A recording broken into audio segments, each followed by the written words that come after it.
Hello दोस्तों, episode की starting में हम ओकाबी कासल को देखते हैं जहां ओकी स्लर का ब्रॉडकास्ट दिखा रहा होता है। ओकी कहता है आज से न्यू जे का लीडर स्लर होगा। ये सुनकर शिन और साकामोटो शॉक हो जाते हैं। साकामोटो कहता है तो यही है स्लर का असली ऑब्जेक्टिव। ऑर्डर ने स्लर के साथ टीम अप क्यों कर लिया? ओकी कहता है बहुत सारे रीजंस हैं। सबसे बड़ा रीजन है कि असैसिन्स का ईरा खत्म होने वाला है। सर्वेलेंस इतना स्ट्रांग हो गया है कि कोवर्ट असैसिनेशन यानी छिपकर किसी को मारना अब बहुत मुश्किल हो गया है। इसका कॉस्ट भी काफी बढ़ गया है और लोग हर साल कम इंटरेस्ट ले रहे हैं। अब लोग किसी को खत्म करने के लिए लीगल तरीके यूज कर रहे हैं, जैसे इंफॉर्मेशन वॉरफेयर, कैंसल कल्चर और फेक न्यूज फैलाना। पहले जो लोग असैसिन हायर करते थे, अब वो बस सोसाइटी से उस इंसान को अलग करने की कोशिश करते हैं। ओकी आगे कहता है वायलेंस अब बेस्ट सोल्यूशन नहीं रहा, लेकिन स्लर ही वो की है जो लॉ और ऑर्डर का इल्यूजन तोड़कर असैसिन्स का युग वापस ला सकता है। साकामोटो कहता है मतलब तुम लोग स्लर के साथ इसीलिए मिल गए क्योंकि तुम अपना असैसिनेशन का बिजनेस बचाए रखना चाहते हो। ओकी कहता है सही कहा, मुझे असैसिनेशन पसंद है। शिन और हिसुके साइड में सोचते हैं ये ओकी तो सच में पागल है। ओकी कहता है मुझे किलिंग पसंद है, मुझे पावर पसंद है। रूल्स और लॉज तो बस दिखावा है। सच तो यही है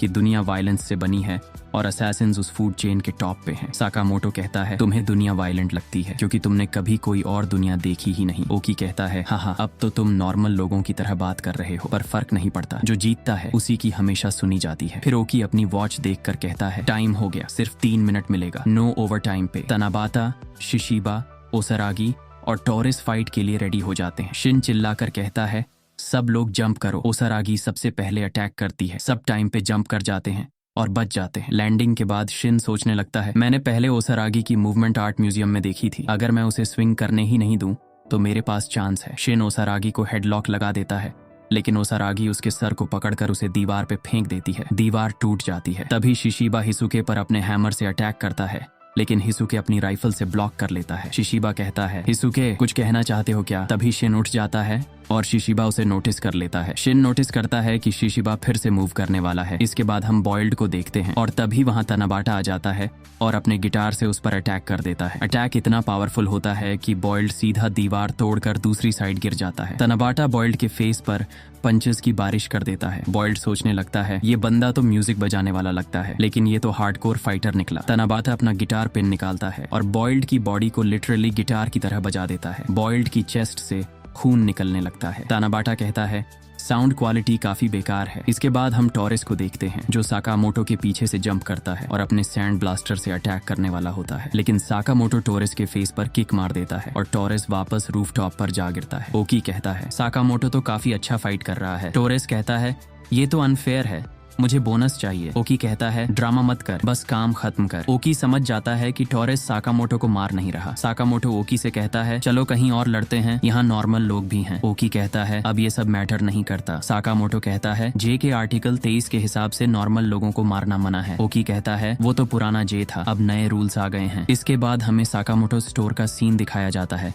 लू पूछती है तुम ठीक हो? मिसेस साकामोटो कहती हैं हाँ। ब्रॉडकास्ट थोड़ा क्रीपी था। लू कहती हैं टेंशन मत लो, साकामोटो गैंग वापस आ जाएंगी। तभी एक नया कस्टमर स्टोर के अंदर आ जाता है। सब नॉर्मल लग रहा होता है, लेकिन अचानक एक जोरदार एक्सप्लोजन होता है। पूरा स्टोर उड़ जाता है। ये सब कैमरा में रिकॉर्ड हो जाता है, जिसे ओकी साकामोटो को दिखा रहा होता है। साकामोटो अंदर से हिल जाता है। उसकी आंखों के सामने उसका स्टोर और फैमिली आ जाती है। ओकी कहता है 3 मिनट हो गए। ओकी साकामोटो पर अटैक कर देता है। साकामोटो अभी शॉक में होता है, इसलिए मूव नहीं कर पाता। तभी किंडाका वहां आ जाता है। वो साकामोटो को रेस्क्यू कर लेता है और रूफटॉप पर ले जाता है। ओकी उन्हें सिर्फ देखता ही रह जाता है। तभी पीछे से योत्सुमुरा उसके नेक पे अपना वेपन रख देता है और कहता है हिलो मत, ये लास्ट वार्निंग है। शिशिबा शॉक में कहता है योत्सुमुरा तू जिंदा है? किंडाका कहता है बस अब बहुत हो गया, रिस्पेक्ट दिखाओ रुकी पंक्स। योत्सुमुरा कहता है अगर तू हिला तो मारा जाएगा। दूसरी तरफ साकामोटो शॉक में होता है। उसे यकीन नहीं हो रहा होता कि किंडाका ने उसे बचा लिया। इस टाइम साकामोटो बहुत ज्यादा टेंशन में होता है। किंडाका कहता है खुद को संभाल साकामोटो। साकामोटो कहता है मुझे घर जाना है। लू और आओई वहां है। किंडाका सोचता है ये बहुत बुरा हुआ, साकामोटो का घर तबाह हो गया है, इसलिए अब उसमें लड़ने की इच्छा ही नहीं बची। ओकी योत्सुमुरा से कहता है योत्सुमुरा तुम अभी भी जिंदा हो, लेकिन तुम लोगों ने आने में देर कर दी। किंडाका कहता है तू तो काफी ऊपर तक पहुंच गया, अब तो ऑर्डर का लीडर भी बन गया। ओकी कहता है तुम अभी भी सोचते हो कि तुम मेरे बॉस हो, जे क्रूशल पॉइंट पर है तो बीच में मत आ। किंडाका कहता है तूने स्लर के साथ मिलकर सब बर्बाद कर दिया, अब ऑर्डर का लेवल टॉयलेट के अंदर चला गया है। ओकी कहता है प्राइड को स्पीशीज सर्वाइवल से ऊपर नहीं रख सकते, इसी वजह से पुराना सिस्टम भी फेल हुआ था। किंडाका कहता है हमारी जनरेशन का टाइम खत्म हो गया है, अब फाइट करना बंद कर। अचानक ओकी ऊपर की तरफ रश करता है, लेकिन किंडाका लाइटनिंग स्पीड से डॉज कर लेता है। योत्सुमुरा कहता है वो कहाँ गया? ओकी एक और अटैक करने वाला होता है। ओकी कहता है सालों बाद भी हम एक दूसरे को कभी समझ नहीं पाए। किंडाका जंप करके ओकी को कंफ्यूज कर देता है। ओकी सोचता है ये अब भी दुनिया का फास्टेस्ट असैसिन है। किंडाका पीछे से ओकी को किक मारकर दूर फेंक देता है। योत्सुमुरा भी फाइट ज्वाइन कर लेता है और ओकी पर अटैक कर देता है, लेकिन ओकी अपने ब्लेड से जंप करके बच जाता है। फाइट इतनी इंटेंस होती है कि बॉयल्ड और बाकी लोग पास तक नहीं आ पाते। इसी कंफ्यूजन में शिन अपनी एबिलिटी से तनाबाटा को फ्रीज कर देता है और अटारी को उठाकर एस्केप कर लेता है। तनाबाटा कुछ नहीं कर पाता। रूफटॉप पर शिशिबा पूछता है क्या करें, फिनिश करें क्या सबको? ओकी घड़ी देखकर कहता है नहीं, कॉस्ट इफेक्टिव नहीं होगा, बहुत सारे काम बाकी हैं। ओकी कहता है हम फिलहाल पीछे हटते हैं, लेकिन लड़ाई खत्म नहीं हुई। नीचे सब लोग सरप्राइज हो जाते हैं और कहते हैं आज तो बच गए। फिर सीन शिफ्ट होता है डिस्ट्रीब्यूशन सेंटर की तरफ। वहाँ बहुत सारे लोग लाइन में खड़े होते हैं। सबको गन्स चाहिए होती हैं। गन्स लेने के लिए फाइट तक होने लगती है। अंदर एक वुमन जो इन चार्ज होती है अनाउंस करती है ये बायोमेट्रिक गन्स हैं, सिर्फ 3 शॉट्स मिलेंगे और जे हेडक्वार्टर के 100 मीटर के अंदर फायर अलाउड नहीं है। तभी शिन और उसकी टीम दौड़ते हुए वहां से निकलती है। उन्हें पता चल गया था कि गन डिस्ट्रीब्यूशन स्टार्ट हो चुका है। तभी साकामोटो रुक जाता है। साकामोटो इस टाइम बहुत ज्यादा टेंशन में होता है। वो अपनी वाइफ आवी और लू को याद करने लगता है। जब वो फाइनली घर पहुंचता है तो देखता है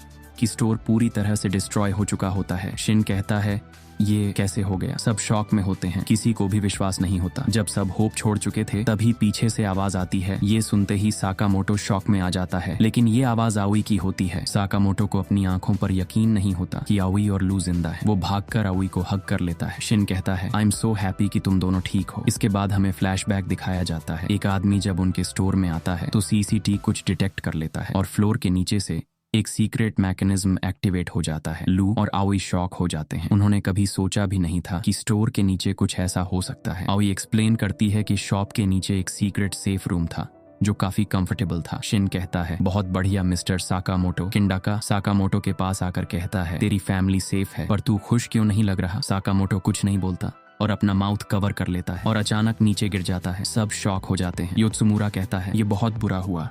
साकामोटो शॉक में है। वो बताता है कि साकामोटो इसलिए शॉक में है क्योंकि उसे लगा उसकी फैमिली मारी गई। कुछ नए असैसिन्स ऐसे सैड मोमेंट्स हैंडल नहीं कर पाते और ट्रॉमा में चले जाते हैं। मैंने कई असैसिन्स को ऐसे ही रीजन से जॉब छोड़ते देखा है। शिन भी बहुत ज्यादा शॉक होता है। उसे यकीन नहीं हो रहा होता कि उसका बॉस इस हालत में है। साकामोटो बहुत ज्यादा पैनिक कर रहा होता है। दूसरी तरफ हम स्लर को देखते हैं। उसने अपने गले पर चाकू रखा होता है और वो अकाओ के पर्सोना से बात कर रहा होता है। स्लर कहता है अकाओ मुझे पता है तुम नाराज हो, मुझे माफ करना। तभी एक आदमी आकर रिपोर्ट करता है जिन लोगों का इंतजार कर रहे थे वो आ गए हैं। ये लोग थे ओकी और ऑर्डर के बाकी मेंबर्स। स्लर कहता है बहुत टाइम लगा तुम्हें आने में। कानागुरी शिशिबा से कहता है तू हमारे साथ मिल गया, शॉक में हूँ मैं। शिशिबा कहता है वेल इस दुनिया में समझदारी से फैसले लेने पड़ते हैं, मैं कभी भी हीरो बनने नहीं आया था। कुमानोमी कहती है हमें इन लूजर्स के साथ टीम अप करना पड़ेगा सीरियसली। शिशिबा कहता है फ्रेंडली बन जा। वैसे तेरे दूसरे हाथ का क्या सीन है? ये सुनकर कुमानोमी गुस्सा हो जाती है और अटैक करने वाली होती है, लेकिन ओसरागी उसका अटैक ब्लॉक कर लेती है। फिर टोरेस आगे आता है और ओसरागी का रास्ता रोक लेता है। टोरेस कहता है बहुत हो गया। अकीरा कुमानोमी को पकड़ लेती है। कुमानोमी कहती है पहले शिशिबा ने शुरू किया था। तभी ओसरागी अपना बज़ सॉ कुमानोमी के सर पर दे मारती है। कुमानोमी के बाल बीच में कट जाते हैं। कुमानोमी शॉक होती है। टोरेस और शिशिबा भी सरप्राइज होते हैं। अकीरा उसे रोकने की कोशिश करती है। कुमानोमी गुस्से में कहती है अभी हम कुछ कह नहीं रहे वरना। ओसरागी कहती है मिस्टर शिशिबा मुझे ये लेडी पसंद नहीं। ओकी बोलता है बस करो सब लोग सेलिब्रेट करो, ये दुनिया के सबसे पावरफुल असैसिन्स का ग्रुप बन चुका है। स्लर कहता है जो भी हमारे रास्ते में आएगा उसे हम मिटा देंगे फॉर द न्यू ऑर्डर। और इसके आगे क्या होगा वो हम देखेंगे अगली वीडियो में। और इसी के साथ आज का वीडियो खत्म होता है।